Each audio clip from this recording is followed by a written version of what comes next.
Оройн тэрэг үзэгчдээ тавтаасаа гамарцгааж байна уу? Монгол мэдээ агентлаг цагийн хүрэлт мэдээллийн хөтөлбөрөөр эхэлж байна.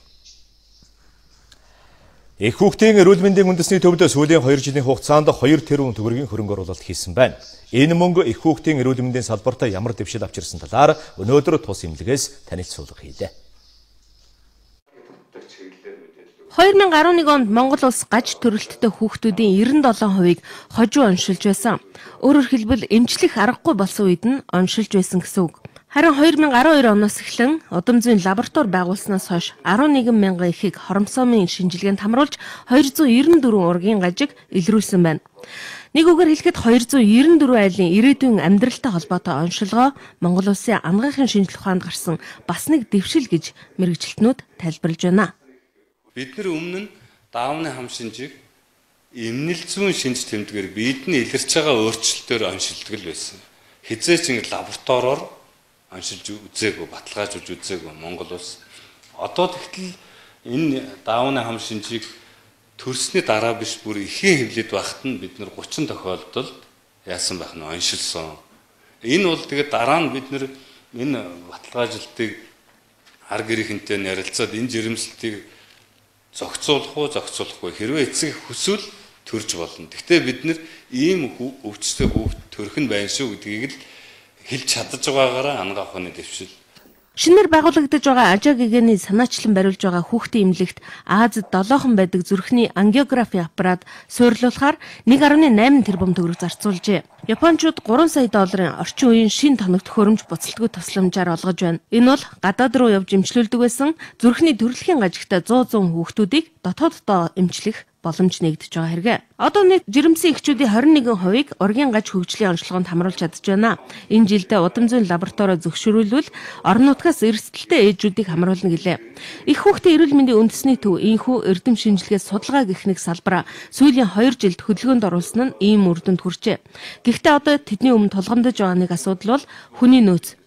Өндөр цалин өгөх хувийн эмнэлгүүд рүү туршлагатай эмч зөвлөгч алдаж байгаа эмнэлгийн дарга үнэндээ хүний нөөцийн тухай асуултанд минь хариулахдаа толгойгоос ихсэрч байлаа.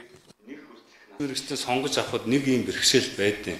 Юу байдаг вэ гэхээр 3 дахь шатлын эмнэлэг одоо энэ лавлгаад өгöd ш. 3 дахь шатлын эмнэлэгт дөнгөж төгссөн эмчийг ажилуулахгүй гэсэн дүрэн байдаг учраас би хууль зөрчиж чадахгүй.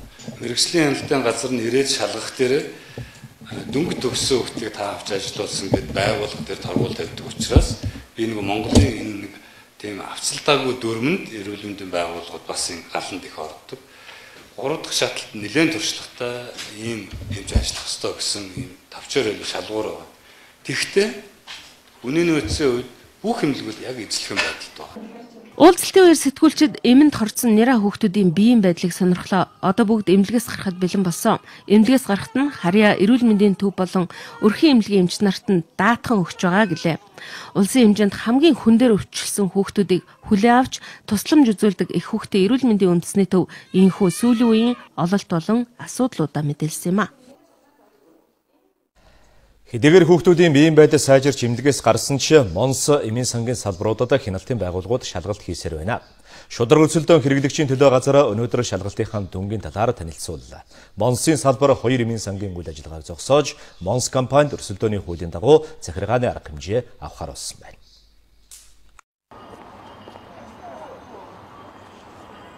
Шударга өрсөлдөөн хэрэглэгчийн төлөө газраас Монсын салбар 23 эмийн санд шалгалт хийжээ. Пенобарбиталын жишээн дээрээс харахад эмч нар зөв жор бичсэн ч эмийн санч буруу доозоор олгосон хэрэг гарсан шударга өрсөлдөөний газар шалгалт хийгээд стандарт хангаагүй жороор үйлчилдэг гэсэн дүгнэлт хийсэн байна. Мөн Монсын апотекууд А зэрэглэлийн эмийн сангуудад хамаардаг. Тийм учраас салбарын эрхлэгчээс гадна жор найруулагч 2 эмийн санч байх ёстой ч энэ журмыг баримтлаагүй байна. Эмийн жорн дээр одоо тухайн хүний нэр, ус, тийм ээ, регистрийн дугаар тэр эмчийн одоо нэг тамга тэмдэгтэй байж одоо тэр эмийн жор маань хүчин төгөлдөр эмийн жор гэж авдаг. Тэгтэл одоо бүх салбарууд дээр ийм биш, зүгээр нэг ийм цаасан дээр одоо эмч одоо юу гэж бичсэн тодорхойгүй тийм эмийн жороор үйлчлэжсэн. Энэ нийтлэг зөрчил илэрсэн байгаа.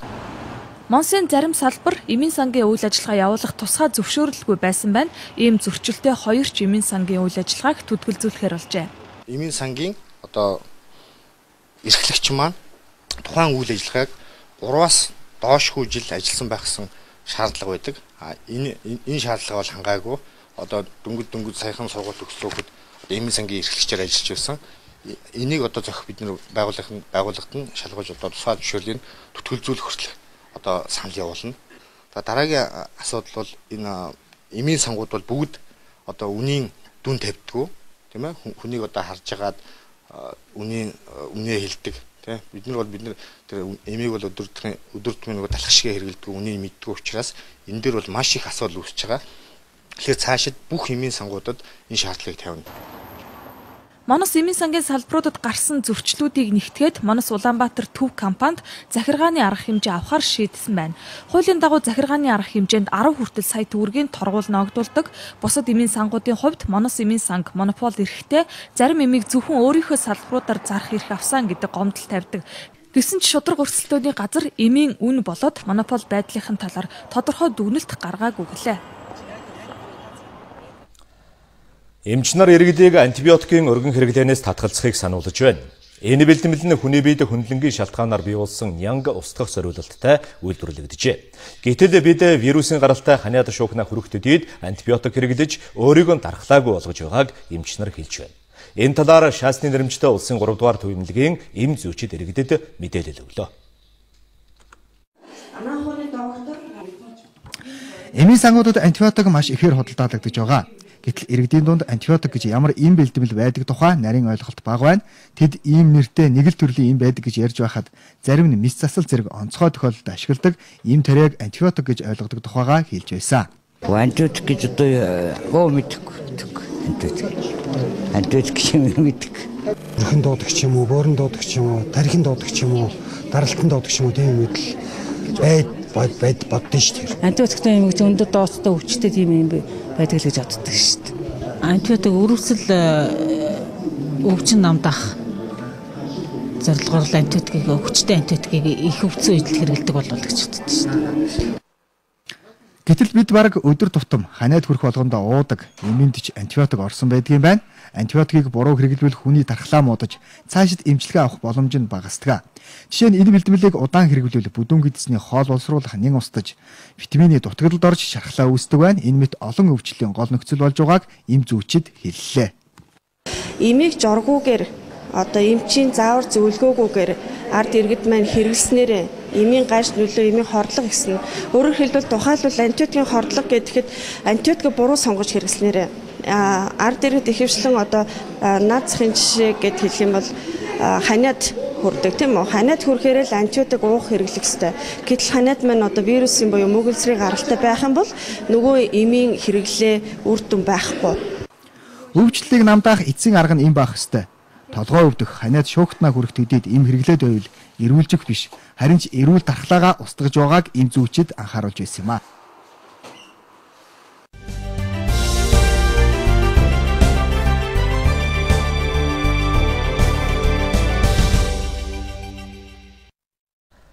(2025) он гэхэд дотоодын нийт бүтээгдэхүүний хэмжээгээр дэлхийд тэргүүлэгч 50 хотын 20 гаруй нь Аз тивийн хотууд байх болно. Үүний дунд зүүн хойд Азийн хотууд голлох байр суурь эзлэнэ гэдгийг судлаачид онцолж байна. Гэхдээ эдийн засгийн өсөлтөнд дагаад байгаль орчны тулгамдж байгаа асуудлуудыг шийддэг байх, мөн ногоон эдийн засгийг бий болгоход анхаарч ажиллах шаардлагатай гэдгийг Нэгдсэн үндэсний байгууллагын төлөөллүүд онцоллоо. Зүүн хойд Азад дэлхийн эдийн засгийг тодорхойлох бүгд найрамдах Хятад ард улс, бүгд найрамдах Солонгос, Японд иргүүтээ 6 орн багтдаг. Өнөөдөр тэд дэлхийн дотоодын нийт бүтээгдэхүүний 20 гаруй хувийг үйлдвэрлэж байна. Энэ тоо богино хугацаанд өснө. Үүнийг дагаад хотуудын хүн амын тоо нэмэгдэнэ. Гэхдээ энэ асуудлыг шийдэхийн тулд томоохон хотын удирдлагууд анхаарч ажиллаж байгаагаа хэллээ. Токио хотод хүн амын төвлөрөл ихсэж байгаа.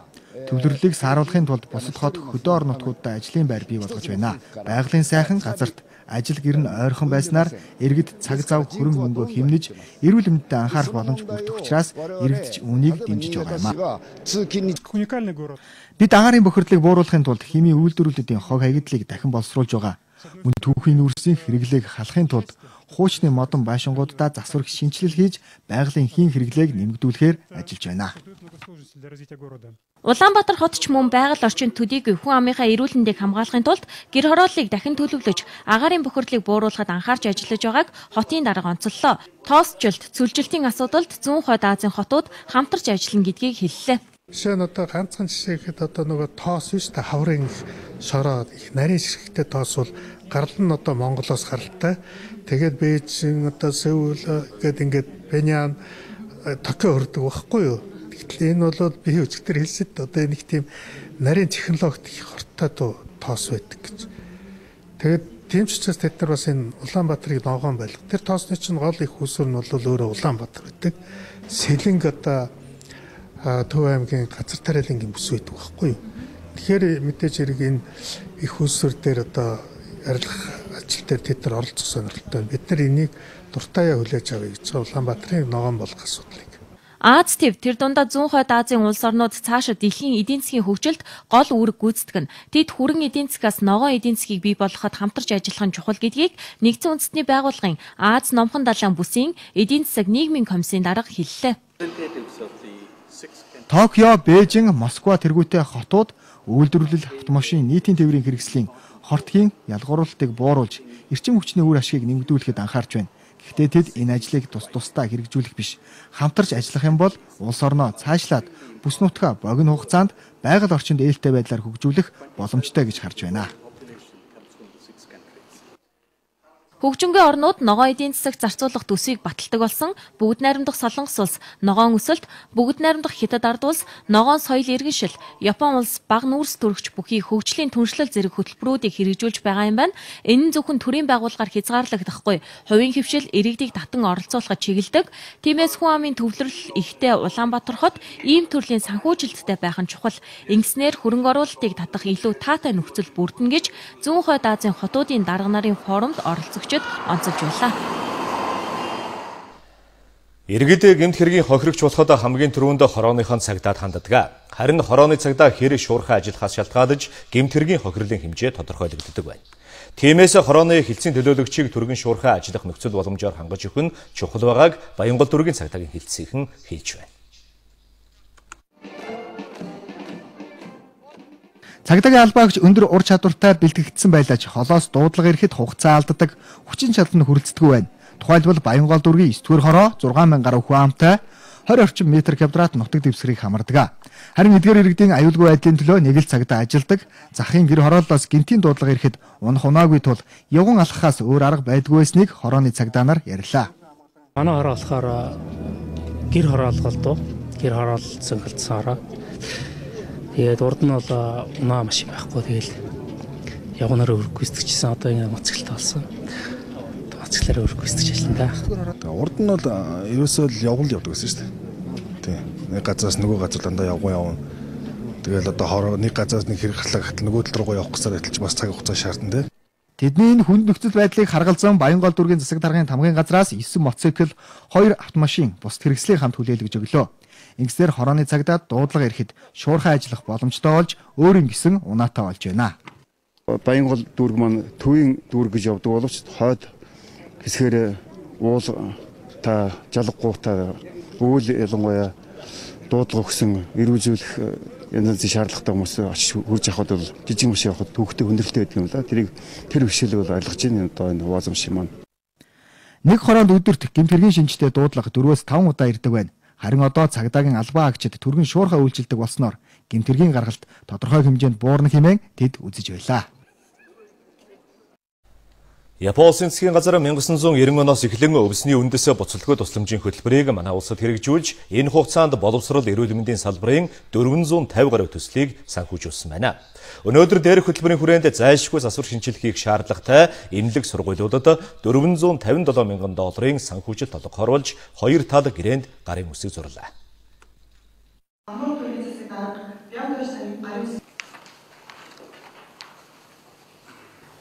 Багнуур дүүргийн боловсрал зохицолбор сургууль 1987 оноос хойш бүрэн засвар хийгдээгүй, дээврээс нь ус гоождог, сурагчдын нойлын асуудлыг шийдээгүй учраас хүүхэд сурах орчин нөхцөл таарав. Тэгвэл 160 сая төгрөгийн буцалтгүй тусламжаар энэ асуудлыг шийдэхэр боллоо. Яг дээрх сургуультай адил Баянзүрх дүүргийн зохицолбор сургууль 37 жилийн турш иж бүрэн засвар хийгээгүй юм байна.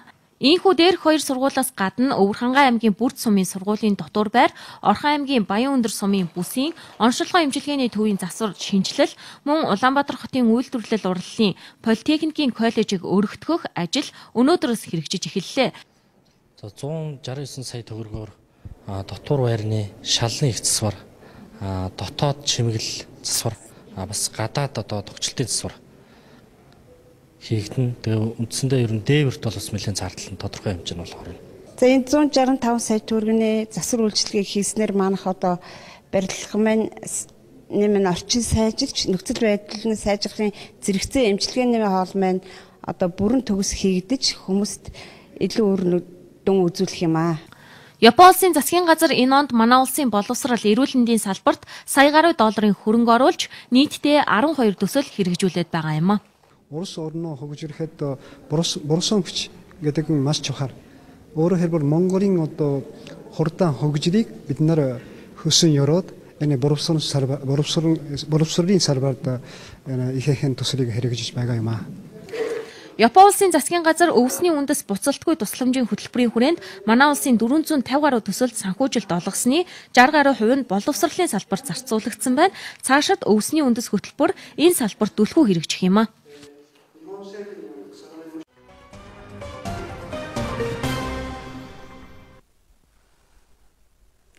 За үзэгч та бүхний амглан гэрээ цагийн үр хөтөлбөр зочны ярилцлагаар үргэлжилж байна.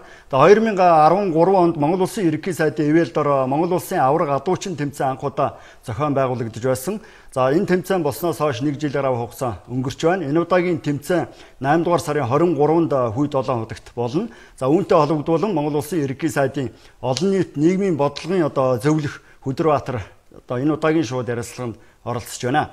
Тэгэхээр адуучин тэмцээний гол ач холбогдол агуулгыг ямар хүрээнд илүү тодорхойлж байгаа вэ? Одон жилийн тэмцээнээс хойш тодорхой үр дүн гарсан уу? Ер нь нэг удаагийн тэмцээн болоод л өнгөрч байна уу? Аль эсвэл бодиттой үр дүнтэй тодорхой хэмжээний шатраатай ажил зохион байгуулагдаж үр дүн гарч байгаа гэж үзэж байна. Тэгээ ер нь адуучин тэмцээн бол ерөөсөө шин сонио анх удаа гараад бас зохион байгуулагдсан тэмцээн биш. Урд нь бас Монголын үндэсний олон нийтийн тэмцээн ч гэсэн за Батлан хамгаалах туслах нэмийн шугамарч гэсэн олон тэмцээндийг зохион байгуулж ирсэн. Харин өнгөрсөн 2013 онд Монгол улсын ерөнхий сайд хамгийн анх удаа төрийнхөө ерөнхий сайдын ивэлдэр зохион байгуулъя гэдэг саналчлагыг өөрөө гаргаж ингэж тэмцээнийг зохион байгуулсан. Тэгээ энэ хүрээнд нийт 21 аймгаас шилдэг адуучид залуучууд манаас өнгөрсөн жил хүйдлээ цугларч тэмцээний зохион байгуулсан. Тэгэхээр энэ тэмцээн дээр мэдээж өнгөрсөн жилийн авраг адуучин маань Хинтээ аймгийн Борон Батнаруу сумаас Алтан шагаа гэж залуу өнгөрсөн жилийн авраг болж исэн. Энэ жил дахиж Монгол Улсын засгийн газрын хэрэгжүүлэх газраас аймаг болгонд 7 сарын 15 гэхэд сумдынхаа аврагыг шалгаруулад 8 сарын 15 гэхэд аймгийнхаа аврагыг шалгаруулад улсынхаа аврагаад аймаг болгоноос адуучин залуучууд нэрүүлээрэ гэдэг албан тоотыг явуулсан. Тэр хүрээнд өнөөдөр газрын адуучид маань өөрсдийнхөө ирэх бүртгэлийг өөрсдийнхөө ирэх ангиатыг бүгдийг ингээд бэлдээд явуулсан байна. Тэгэхээр өнөөдөр адуучин тэмцээний маань өнөөдөр яагаад зохион байгуулах болсон юм бэ? Яагаад энэ зохион байгуулах шаардлагатай юм бэ гэхээр өнөөдөр бид нэр нэг хэлэхэд хөдөө айлангаад очиход нэг портер байж идэг. За тэгээд хятад дугуугаар өнөөдөр хятад дугаа морийг оролцсон байна тийм ээ. Гэх мэт ер нь сөрөг талаас нь яриад бол маш их юм бэ. Гэхдээ өнөөдөр Монгол хүнийг моргуугаар төсөөлж болдгоотой адилхан Монголын энэ морины соёл гэдэг бол өөрөө маш их агуу том соёл аа. Нүүдэлчдийн маш их том соёл аа. Энэ үүднээс өнөөдөр Монгол Улсын ерөнхий сайд энэ ёс заншлаа, энэ сайхан уламжлалаа улам илүү сайхан түгээн дэлгэрүүлье гэдэг үүднээс өнөөдөр өөрийнхөө хэл зохион байгуулж байгаа юм аа. За тэгээд түүнээс гадна энэ жил 2014 онд хүйдлээ дахь 8 сарын 23-нд тэмцээн маань аль биесаар эхэлнэ. Түүнээс гадна өнгөрсөн жил бид нэр цаг хугацааны хувьд болоод одоо бас гинтийн тим 10 хоногийн дотор бид нэр энэ тэмцээнийг анх зохион байгуулж ирсэн. Энэ дээр мэдээ зохион байгуулалтын болоод одоо бусад янз бүрийн одоо алдаа оноотой зүйлүүд маш их байсан. Гэхдээ бидний одоо хамгийн их саашаалтай хамгийн их бидний бас нэг хийсэндээ одоо өмгсөж байгаа зүйл болохоор өнгөрсөн жил 10 сарын 6-нд нэлийн хүйтэн бас тийм салхитай өдөр байсан. Тэр өдөр тийм хүйтэн салхитай өдөр бид нэр ийм богино хугацаа ингэж хийж байгаа тохиолдолд одоо зочид одоо тэр үзэгчид наадамчид бас цуглахгүй байх гэж ойлгосон. Тэгтэл маш их хүмүүс цугласан. Хүүтэн жишүүн тийм цасан одоо шамрах хийсэн тийм өдөр байсан боловч маш их хүмүүс ирж үзсэн. Хүйдлээ одогт маш их олон хүмүүс цугласан. Энэ удаагийн тэмцээн илүү одоо өргөн хүрээг хамарх гэдэг юм уу? Илүү ач холбогдолтой болох талаас ямар өөрчлөлт илүү хийгдэж байна? Тэгэхээр энэ удаагийн тэмцээн бол нэгдүгээрт маш одоо бараг өнгөрсөн жилийн тэмцээнийг бол дууссаны дараагаас эхэлж дараачийн ажлууд бэлтгэл ажлуудыг хийгдсэн. За тэгээд өнөөдөр мэдээж бүх сум аймагуудаа өөрсдөө одоо аварга шалгуулад ингээ албаасаар хүрэлцээд ирчихсэн. Мэдээллийн хувьд маш их эрт таарсан. Гэх мэт бидний хувьд бол давуу тал байгаа. Өнгөрсөн жилийнхээ бодвол бид нэр өнөөдөр өшөө илүү сайхан одоо зохион байгуулалт илүү сайхан одоо туршлага дадлага сурсан болохоор тэрний хэмжээгээр одоо тэмцээн их сайхан болно гэж бодож байгаа. Тэрнээс гадна 8 сарын 23 гэдэг маань одоо маш сайхан тийм налгаар тийм сайхан намрын одоо цаг эхэлсэн байх болохоос адуучин тэмцээний хүрээнд ямар одоо төрлийн тэмцээнүүд арга хэмжээ санагдав. Адуучин тэмцээн маань өөрөө одоо уран уургач бугуйлч тийм ээ. Одоо за тэгээд морины хар гүйхээр гэдэг одоо дахиан дунд нь одоо ташуур одоо уурга шүүрэх за тэгээд эмнэг булгуулах гэх мэтийн одоо 5 төрөлтэй байгаа. Энэ 5 төрлөөр одоо нийт одоо Монгол Улсын аварга адуучин гэдэг энэ эрхэм үндтэй одоо адуучнаа шалгаруулах. Оролцогчдыг бас цаашдаа энэ тэмцээнийг илүү өргөн хүрээтэйгээр оролцож явах талаас нь дэмжлэг үзүүлэх гэдэг юм уу, урамшуулах талаас ямар бодтой өөрчлөлт бий болох вэ? Одоо өнгөрсөн жил бол бид нар Монгол Улсын аварга адуучин гэдэг цол одоо тийм тусгай тийм одоо медалийг хийж өгчээсэн. Энэ жилийн хувьд бид нар бас дахиад бид тэрийг хийж өгнө. Одоо энэ жилийн бас нэг онцлог бол сая энэ жил бид нэр наадам 5 өдөр болсон тийм ээ. Монгол Улсын засгийн газраас одоо бүх наадмын 5 өдөр амарчаа гэдэг энэ шинэ одоо бас юутай гарсантай холбогдуулж эх жилийн одоо энэ Монгол Улсын аварга адуучин гэдэг тэмцээнийг наадмын нэгэн хөтөлбөрт оруулнаа. Энэ наадмын хөтөлбөрт оруулнаа гэдэг маань одоо бид нар цаашаа өнөөдөр Монгол Улсын аварга одоо бүх одоо Монгол Улсын одоо манлаа уяач гэдэг одоо тэр сайхан эрхэм үндтэй цолыг авдаг тэр хүмүүс байдаг. Тэр хүмүүс одоо тэр цол хэрэгэмтэй яг адилхан өнөөдөр Монгол Улсын одоо бас аварга адуучин гэдэг албан ёсны юм сайхан цол одоо энэ сайхан юг одоо цол гон шиг бид нэр Монгол Улсын засгийн газраас бид нэр өнөөдөр баталж эх жилийн наадамдаа энийг албан ёсоор хөтөлбөрт нь оруулаад одоо бөхчүүд одоо уяачд одоо наадамдаа тэмүүлдэхдээ яг адилхан тийм хэмжээний өндөр хэмжээний зохион байгуулж энийг цаашдаа авч явна гэж ойлгож байна. За баярлалаа таны ажилд амжилт хүсье. Хичээлийн шинжил өгтөн замын хөдөлгөөний ачааллыг багасгах зорилгоор нийслэлийн засаг даргын хамын газраас цөөнгүй арга хэмжээ авч байгаа. Тухайлбал автомашинуудын улсын дугаарыг тэгш сондгоогоор нь хязгаарлаж замын хөдөлгөөнд оролцуулахаар болсон бол нийтийн тээврийн хэрэгслийг богино хэрэглэлээр явуулахар болжээ. Үүний тулд нэг тасалбараараа тэр өдөржин үнгүй явах эрх олгож байгаа юм байна. Тодорхойлбол иргэд энэ сарын 22-оос 31-ний өдрүүдэд нийтийн тээврээр өдөржингөө 500 төгрөгөөр зорчих боломжтой гэж нийслэлээс мэдээллээ. Улаанбаатар цахилгаан түгээх сүлжээ компаниас урсгал засварын ажил эхэлсэнтэй холбогдуулан нийслэлийн хэрэглэгчдийн цахилгааныг хэсэгчлэн хязгаарлаж байна. Маргааш Баянзүрх дүүргийн 6, Сүхбаатар дүүргийн 14, Шингэлтэй дүүргийн 12, 3 дугаар хорооны цахилгааныг өглөөний 9 цагаас 17 цаг хүртэл хязгаарлахаар болж байна. Энэ мэтээр цахилгаан хязгаарлалт эх сар хүртэл үргэлжилнэ гэж Улаанбаатар цахилгаан түгээх сүлжээ компаниас мэдээллээ. Хот хоорондоо тээвэр хийдэг 803 тээврийн хэрэгсэлд тохиолын систем суурилуулжээ. Энэ төхөөрөмжийг суурилуулснаар тээврийн хэрэгслийн хурд, байршил, хөдөлгүүр ямар жолооч барьж яваад зэрэгтэй хяналт тавин ажиллах боломжтой болсон байна. Тухайлбал орон нутгийн замд 70 км/цагийн хурдтай явна. Хурд хэтрүүлсэн тээврийн хэрэгслийг тохиолын тусламжтайгаар илрүүлдэг байна. Ингэснээр орон нутгийн замд гардаг осол зөрчил 90% буурсан гэх тоон мэдээллийг автотээврийн үндэсний төвөөс гаргасан байна. Хөвсгөлчдийн гудамжны 1.2 км автозамын засвар эхэлсэн учраас зарим замын чиглэлд өөрчлөлт оржээ. Тухайлбал зүүн салаа, зурагт сансар, баруун салаа Монгол Улсын боловсролын их сургууль чиглэлийн автобуснууд 112-ын буудлын дээр буюу улсын их дэлгүүрийн буудлаас богино эргэлтэхийн буцаж үндсэн маршрутаар үйлчилгээнд нь явахаар болсон байна. Энэ маршрутаар энэ сарын 20 хүртэл үйлчлэх юм. Энэ жилийн нийслэлийн хэмжээнд 75,570 гаруй хүүхэд цэцэрлэгт хамрагдах боломжтой. Эдгээр хүүхдүүдийн 79% нь төрийн өмчийн цэцэрлэгт хамрагдаж, үлдсэн нь хувийн цэцэрлэгт хамрагдана. Өнөөдрийн байдлаар төрийн өмчийн 178 цэцэрлэг, хувийн 250 цэцэрлэг хүүхэд бүртгэж байна.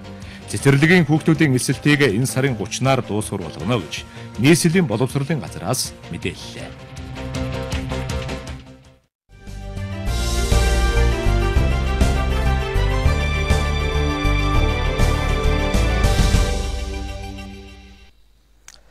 Цагийн хүрд мэдээллийн хөтөлбөртэй хамтдаа байгаа үзэгчид та бүхэнд баярлалаа. Сургууль боловсролтой холбоотой дараагийн багц мэдээлэлд анхаарлаа хандуулцгаана.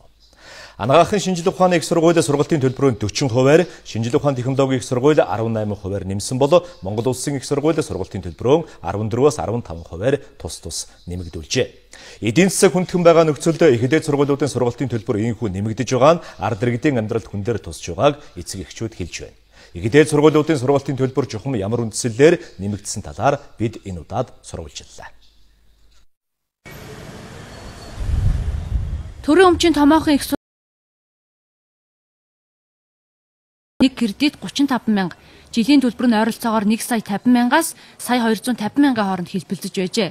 Харин энэ жил дунджаар 1 сая 500,000 төгрөг буюу 18% нэмэгдээд байна. Эцэг эхчүүд болон оюутнууд сургалтын төлбөрийн нэмэгдэлд шүүмжлэлтэй хандлаа. 30 кредит гэдэг нэг жилийнхэн төлбөр өмнө ихний 1-4 сая оюутнаас сая 509 мянга гэж байна. Өдөөнийхэн бол тэгэл ер нь зээл хууль аваад ирээл тэгэл хүүхдүүдэд сургаж байгаа хэл та. Бас хүндрэлтэй л юм шүү дээ. Хүмүүсийг хараад хахад 2 хувааж төлөөл арай хөнгөлөлтэй байдаг гээл. Гэнт доотлол нь сая 600 байгаа юм шүү дээ. Тэгэл тэрнээс кредит цагаар л болж байгаа юм шүү дээ. Нилээ хүндрэлтэй байж нэг кредит нь 6,000 төгрөгөөр нэмэгдчихээр нөгөө олон кредит болоод ирэхээр айгүй ихээр нэмэгдэж байгаа гэсэн үг. Сургалтын төлбөрийн хэмжээг харьцуулбал төрийн өмчийн сургуулиудаас бакалаврын сургалтын хамгийн өндөр төлбөртэй нь Монгол Германы хамтарсан технологийн дээд сургууль 2 сая 800 мянган төгрөг, соёл урлагийн их сургууль 1 сая 390 мянган төгрөг байгаа бол хувийн их дээд сургуулиас санхүү эдийн засгийн дээд сургууль 3 сая 800 мянга, Роял олон улсын дээд сургууль 2 сая 800 мянган төгрөг байна. Харин хамгийн бага төлбөртэй төрийн өмчийн сургуулиас Улаанбаатар дахь хөгжим бүжгийн коллеж 803,500, төрийн бус өмчийн сургуулиас Цахим коллеж 275 мянган төгрөг байгаамаа. Харин энэ жил сургалтын төлбөрөөр хамгийн их нэмсэн сургууль бол Анагаахын шинжилгээ ухааны их сургууль.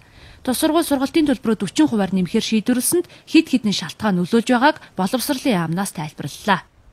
Эрүүл мэндийн салбарын зардал бол сүүлийн үед долларын ханштай холбогдуулаад нэлээд өндөр болсон. Сургалтын лаборатори тоног төхөөрөмжийн зардал хэрэглэгддэг материал, сургалтын гарын авалгаа юмнууд, хим материалууд нь бол гаднаас орж ирдэг.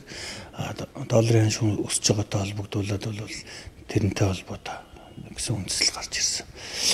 Ерөнхийдөө бол 40% гэдэг эрүүл мэндийн шинжилгээ ухааны их сургууль 40% гэдэг нь хувь өндөр байгаа ч гэсэн ерөнхийдөө сургалтын төлбөр нь бол бусад сургуулиудыг бол их бага байсан. Гэтэл сургалтын өндөр үнэтэй материаллаг бааз шаарддаггүй. Ном сурах бичиг голдуу хэрэглэж, танхимын сургалт авмгаалдаг сургуулиуд ч үнэ тогтмол нэмж ирснийг үндэсний статистикийн хорооны судалгаа харуулж байна.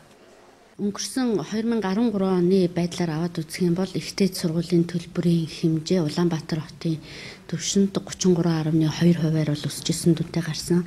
За 2012 оны байдлыг аваад үзвэл 9.8%, 11 онд 12.1%-аар өсөжсэн дүнтэй гарсан байна. Хувийн өмчийн сургуулиудын хувьд бол харьцангуй бага. Одоо өнгөрсөн оны төвшөнд бол 4.8%, 12 онд бол 34.2%, 11 онд бол 8%-аар бол өсөжсэн дүн гарсан. Инфляц жилийн 15%-аас хэтрэхгүй байхад сургалтын төлбөрүүд 20-30%-аас буухгүй жил бүр өсөж иржээ.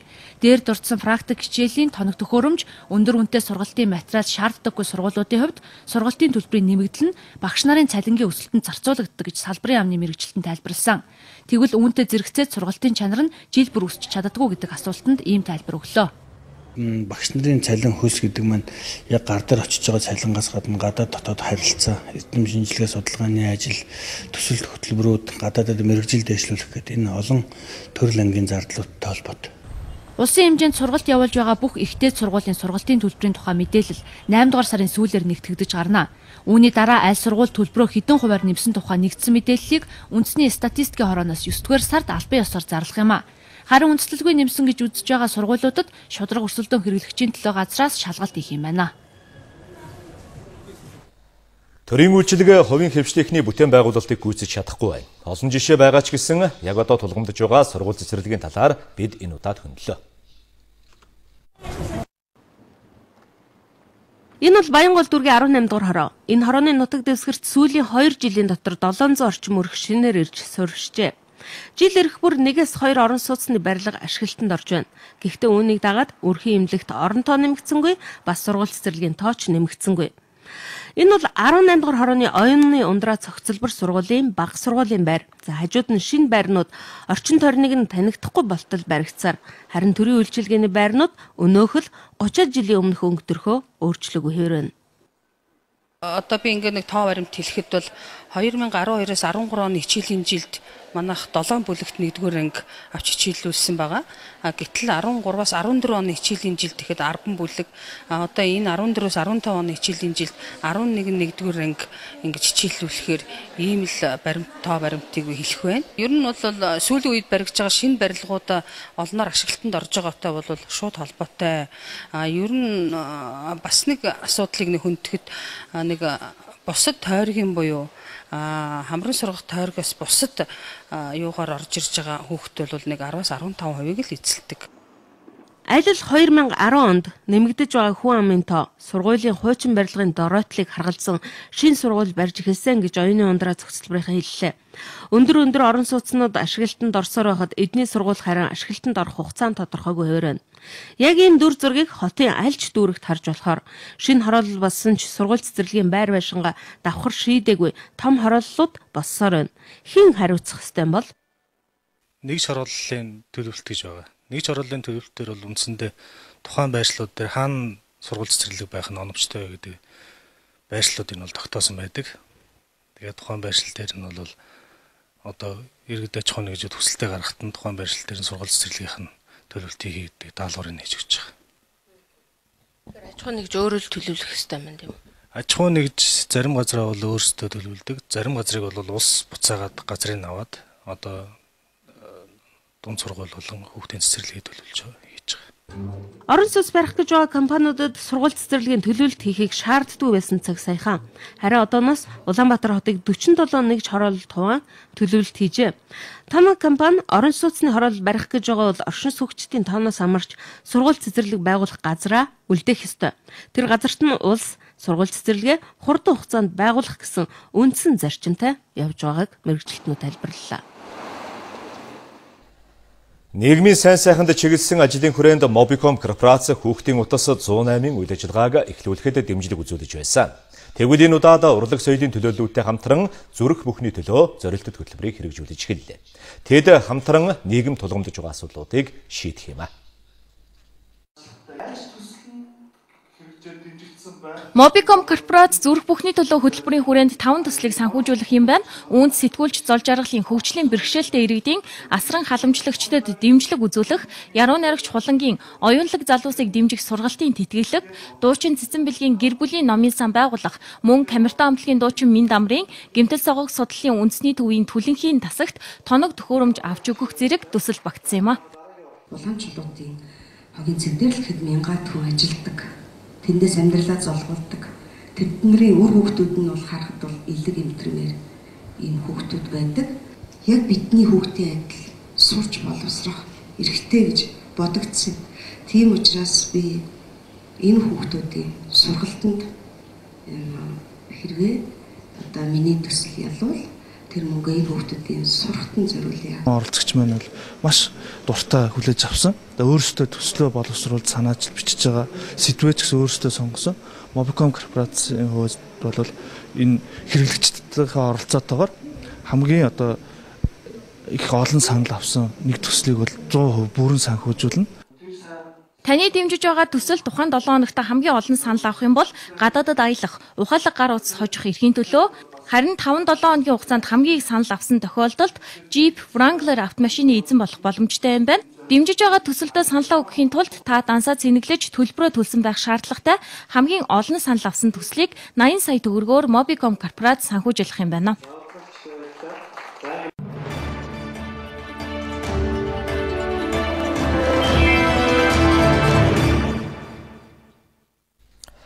Одоо үзэгч та бүдгийн анхаарлыг дэлхийд дахинд болж байгаа зарим үйл явдлын мэдээнд хандуулъя. Украины эрх баригчид зүүн нутаг дахь терроризмтэй тэмцэх ажиллагааныхаа тактикийг өөрчлөхөөр болсон байна. Өчигдөр Украины төрийн тэргүүн Петр Порошенко хүчний байгууллагын удирдлагуудтай уулзаж энэ талаар хэлэлцсэн байна. Энэ уулзалтын үеэр тэрээр зүүн нутаг дахь байлдааны ажиллагааг асрын хүнээр хийж байгааг тэмдэглэхийн хамтаар хүчээ дахин хуваарлах шаардлагатайг мэдэгдсэн байна.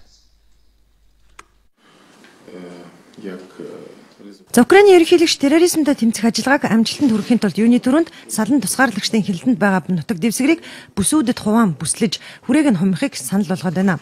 Үүний зэрэгцээ Украины цэргийнхний өмнө салан тусгаарлагчдын хангамжийн системийг таслан зогсоох үүрэг зорилт тулгарч байгааг онцлон тэмдэглэсэн байна. Террористууд бол тухайн газар нутагтаа төр оршин суугчдал гэсэн үг. Тэднийг энэ хотуудтай холбох зүйл огтхон ч байхгүй. Тиймээс дэд станцууд гүүр үйлдвэр аж ахуйн газрууд дэд үтцийг сүйтгэж байна. Энэ нь зэвсэгт ажил болон хилийн чандаас тэднийг эвээгчдийн гэмт үйлдэлүүд юм а. Байлдааны хуягт техник танкууд болон пүүжин эсэргүүцэгчдийг манай улсын нутаг дэвсгэрт Оросоос оруулж ирж байна. Тэдгээрийн заримыг нь хүнд их бууны тусламжтайгаар устгаж чадсан хэдий ч зарим нь очих ёстой газраа хүрээд байгаа юм а. Бид эдгээрийг мөн устгахын тулд боломжтой бүхнийг хийх болно. Украины ерөнхийлөгч Донбассын энгийн иргэдийг эрсдлээс хамгаалж аж үйлдвэрийн салбарын гар цохирлыг хэрхэн багасгаж болох арга замын талаар хэлэлцэхийг хүчний байгууллагынханд санал болгосон байна. За өөрөөр хэлбэл терроризмтэй тэмцэх ажиллагаа амжилтанд хүрсний дараа хэвийн амьдралыг сэргээн босгох ажлыгч хөнгөвчлөхийн тулд аль болох гар цохирол багтаа тэмцэл явуулах шаардлагатайг онцлон мэдэгдсэн байна. За энэ хооронд Украины зүүн нутаг дахь хүчирхийлэл байлдааны ажиллагаанаас дайжин олон мянган оршин суугч орон гэрээ орхинд дөрвсээр байна. Өчигдрэл гэхэд Орос Украины хилээс 10 км-ийн зайтай орших Орос улбаны улсын Ростов мужийн Донецк хот дахь дөрвөсдийн төр хуаранд олон хүн эрсцгээсэн байна. Энэ хуаран өнгөрсөн 4-р сард байгуулсан бөгөөд Украины зэргүүд болоод за салан тусгаарлагчдын хоорондын ширүүхэн тулаанаас дайжид дөрвсөн хүүхэд эмэгтэйчүүд олноор энд төр оргонож байгаамаа. За энд дөрвөн ирсэн украинчууд 3 хоногийн дотор Оросын бусад хотууд руу шилжин дөрвөх. За эсвэл буцах эсгээ шийдвэрлэх ёстой юм байна. Ард үлдсэн хамаатан саднууд маань 9 мэндэл байгаасаа гэж найдаж байна. Тэдэнтэй холбоо барих ямар ч боломж байхгүй байна. Дөрвөсдийн хуаранд ирж байгаа хүмүүсээс л бид хаанаас ирснийг нь юу болж байгаа зэргийг нь сургалж байна. Бид байсан бүх зүйлээ алдсан. Бидэнд ирээдүйн сайхан төлөвлөж байсан. Гэвч өнөөдөр энэ бүхэн эцэс болоод байна. Өнөөдөр би гэр рүүгээ холбоо барьсан манай уурхай усанд автсан байна. Цаашид яахаач мэдэхгүй арга барагдаад байна. Оросын онц байдлын яамнаас мэдээлж байгаагаар энэ дөрвөсдийн хуаранд Украины зүүн нутгаас дөрвсөн мянган оршин суугч үр хүүхэд гэр бүлийнхнийхээ хамтаар ирсээр байгаа юм байна. За нэгдсэн үндэсний байгууллагаас мэдээлж байгаагаар сүүлийн 5 өдрийн дотор л гэхэд Украины Луганск, Донецк хотуудаас нийтдээ 22 мянган хүн орон гэрээ орхин дөрвөөд байгаа юм байна. Харин Оросыг зорих дөрвөсдийн тоо нийтдээ 188 мянгад хүрсэн байна. Камерун улсын эрх баригчид хөрөш Нигертэй хил залгаа хилээ хаах шийдвэрийг гаргасан байна. Энэ нь Нигерийн нутгаас үхлийн аюултай Эбола вирусын халдвар орж ирэхээс урьдчилан сэргийлэх зорилготой арга хэмжээ олохыг албаныхан мэдээлж байна. Үүний дагуу хуурай замын төдийгүй агаар далайн хилээ бүрэн хаагаад байгаа юм а. Харин Эбола вирусын халдвар тархаад байгаа Нигерийн төдийгүй Гвиней улсын эрх баригчид үхлийн аюулт вирусын халдвар тархаас сэргийлсэн бүхий л арга хэмжээнүүдийг авч байгаагаа мэдэгдсээр байна. Нигерийн нийслэл Лагос хотно энэ вирусын халдвар авсан хүмүүсийг тусгаарлан эмчилж байгаагийн зэрэгцээ халдваргүйжүүлэх ажлыг сайтар хийж байгаа юм байна. Вирусын халдвар авсан болон с ижигтэй хүмүүсийг бид тусгаарлаж эмчилж байгаагийн зэрэгцээ сайтар шинжилгээ авч байгаа. Өчигдөр л гэхэд халдвар авсан 4 хүнийг хяналтанд байлгаж эмчилсэний дараа шинжилгээ авахд эрүүл болох нь батлагдсан тул эмнэлгээс гаргаад байна. Гвиней нийслэл хотно харин хөл хорой тогтоож тусгаарлах арга хэмжээ аваагүй ч байнгын хяналт хийж байгааг эрүүл мэндийн байгууллагынхаа мэдэгдэж байна. За Эбола вирусын халдварын уршгаар нийтдээ 1145 хүн амнасаа алдаад байгаагийн ихэнх нь Нигер, Гвиней, Либер болоод Сьерра Леон улсын иргэд байгаамаа. Дэлхийн эрүүл мэндийн байгууллага өнөөдөр энэ вирусын халдвар илэрсэн улс орнуудад хандаж нисэх онгоцны буудал, далайн бомбтууд болоод шалган нэвтрүүлэх бүх цэгүүддээ эмнэлгийн үзлэг шалгалт хийх арга хэмжээ авахыг уриалсан байна. Америкийн төрийн департаментын нууцын зэрэгэлдэлтэй мэдээллүүдийг дэлгэсэн WikiLeaks сайтыг үндэслэгч Julian Assange Лондон дахь Эквадорын элчин сайдын яамны нутаг дэвсгэрийг орхин гаргахаар төлөвлөж байна. Түүний шийдвэр нь эрүүл мэндийн шалтгаантай холбоотой гэж элчин сайдын яамд хэлгсэн хэвлэлийн баг хурал дээр тэрээр мэдгдсэн байна. Julian Assange сүүлийн 2 жилийн туршид Эквадорын дипломат төлөөлөгчийн газар хорогдож байгаа. Саяхан Британий хууль тогтоомжинд хариуцлага хүлээлгэлгүйгээр с жигтнийг Европын өөр бусад оронд шилжүүлэхийг хориглосон нэмэлт өөрчлөлтийг оруулсан юм. Assange эмгөөлөгчд үүнийг боломж гэж үзэж байгаа юм байна. Их Британий эрх баригчид түүнийг хүчирхийллийн хэрэгт буруутгаж байгаа Шведийн талд шилжүүлэн өгч улмаар тус улсаас Америк руу шилжүүлж нууц мэдээлэл тараасныхын төлөө олон жилийн хорих хял оноож болзошгүй гэж болгоомжилж тэрээр энхүү Эквадор улсаас улс төрийн оргонол хүрсэн шийдвэрийг нь энхүү хүлээж байсан юм а. Израиль болоод Палестиний Хамас бүлэглийнхэн Каир хотноо хийсэн уулзалт хэлэлцээнийхээ дүнд Газын зурваст гал зогсоох хугацааг дахин 1 хоногоор сунгахаар тохиролцсон байна. Энэ хооронд Израилийн цэргүүд Хамасын дайчдын тулааны улмаас тус бүс нутгийн дэд бүтэц бүхэлдээ сүрээд байгаа юм. Хэдийгээр 6 хоногийн хугацаатаар Газын зурваст гал зогсоож байгаач орон нутгийн иргэдийн наадзахын хэрэгцээ болсон унтны ус гэрэл цахилгааны хангамжийг сэргээж чадаагүй лэн. Гэхдээ орон нутгийн хүн ам төр эвлэрэл зарласан хугацаанд хоол хүнс шаардлагатай зүйлсээ нөөцлж авахыг чармааж байна. Америкийн нэгдсэн улсын ерөнхийлөгч Барак Обама ерөнхий прокурор Эрик Холдерт Фергюсон хотод очиж өсвөр насны хүүгийн амийг хороосон хэргийг мөрдөн шалгахыг үүрэг болгосон байна. Тэрээр өчигдөр энэ тухайга мэдгдсэний зэрэгцээ тус хотын орчин суугчдад хандаж олон нийт игдүүцэн хилэгнэж байгааг ойлгож байгаач хүчирхийллээс татгалзах хэрэгтэй хэмээн уриалсан байна. Ерөнхийлөгч Барак Обама Иракийн байдал 7 хоногийн туршид үргэлжилсэн Фергюсоны үүмэнээс болоод амралтаа хойшлуулж үүрэгт ажилдаа ороод байгаа юм. За өсвөр насны хүү цагдаагийн ажилтнанд буудуулж амиа алдсны дараагаар Америкийн Миссури мужийн Фергюсон хотод олон нийтийн эсэргүүцэл үүмэн эмх замбраагүй байдал болон хувирсан юм. Одоо тус хотод үндэсний гвардийн дайчид харуул хамгаалалт нь гараад байгаагийн зэрэгцээ онц байдал зарласан хэвээр байгаамаа. За хэдийгээр олон нийтийн дунд зохион байгуулж байгаа санал хураалтын дүн эсрэгээр гарч байгаач Шотландын автономи засгийн газрын тэргүүн сайд Алекс Сальмонд ялалт байгуулж тусгаар улсаа зарлана гэдэгтээ итгэлтэй байгаагаа илэрхийлж байна. Шотландд тусгаар тогтнолоо зарлах хэсэг асуудлаарх бүх нийтийн санал хураалт болоход 1 сарын хугацаа үлдээд байна. За сайдрын танхимын тэргүүн багийнхныхаа хамтаар тусгаар тогтнолоо зарласнаар илүү хөгжил цэцэглэлт шударга нийгэм байгуулж чадна хэмээн үзэж тодорхой төлөвлөгөөнүүдийг ч санал болгоод байгаа юм. За гэвч санал асуулгад оролцогчдын ихэнх хувь нь Шотландыг Их Британаас тусгаарлахыг дэмжихгүй байгаагаа илэрхийлсэн дүнгууд гарч байгаа юм байна. Тиймээс сарын дотор Шотландыг тусгаар улс болохыг дэмжигчдийн тоо нэмэгдэх хэсгээс ирэх 18-нд болох санал хураалтын дүн хамаарахаар байгаа юм. Бид төвхөнд олон улсад өрнөж байгаа үйл явдлуудаас танилцууллаа. Одоо ойрын өдрүүдийн цагаагаар мэдээ хүлээн авцгаана.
Эрхэм үзэгчдээ, үүгээр Монгол мэдээг хамтлаг цагийн хүрд мэдээллийн хөтөлбөрийнхөө мягмар гарагийн дугаарыг өндөрлөж байна. Цагийн хүрдтэй хамтаа байсан үзэгч та бүхэнд баярлалаа. Тавтаа сайхан амарцгаарай.